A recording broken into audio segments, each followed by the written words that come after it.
அமெரிக்காவை தாக்கிய சக்தி வாய்ந்த குளிர்கால புயலால் இதுவரை 29 பேர் உயிரிழந்துள்ளனர். நாட்டின் பல பகுதிகளில் அதீத பனிப்பொழிவு மற்றும் கடுங்குளிர் நிலவி வருகிறது.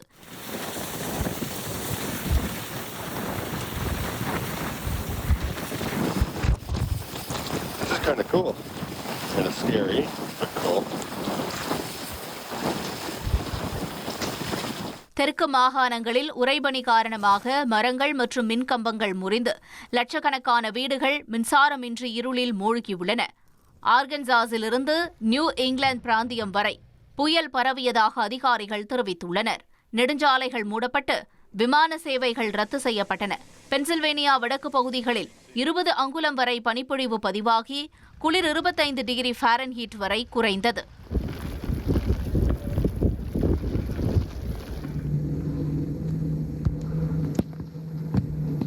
மாசாசூசெட்ஸ், ஓஹியோ மாகாணங்களில் பனியை அகற்றும் வாகனங்கள் மோதியதில் 2 உயிரிழந்தனர்.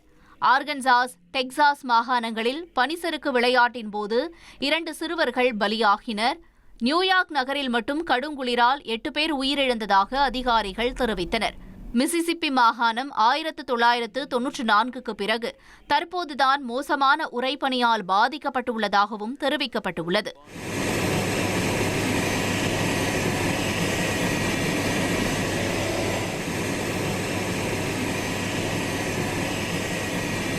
குளிர்கால புயல் காரணமாக ஒரே நாளில் 8000க்கும் மேற்பட்ட விமான சேவைகள் பாதிக்கப்பட்டுள்ளன.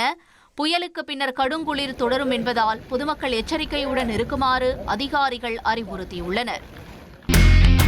இனி செல்லும் இடமெல்லாம் செய்தி. தந்தி டிவியின் வாட்ஸ்அப் சேனலை ஃபாலோ பண்ணினா செல்ல இருக்கும் இடமெல்லாம் செய்தி. இதோ QR கோட் இப்பவே ஸ்கேன் பண்ணுங்க, ஃபாலோ பண்ணுங்க.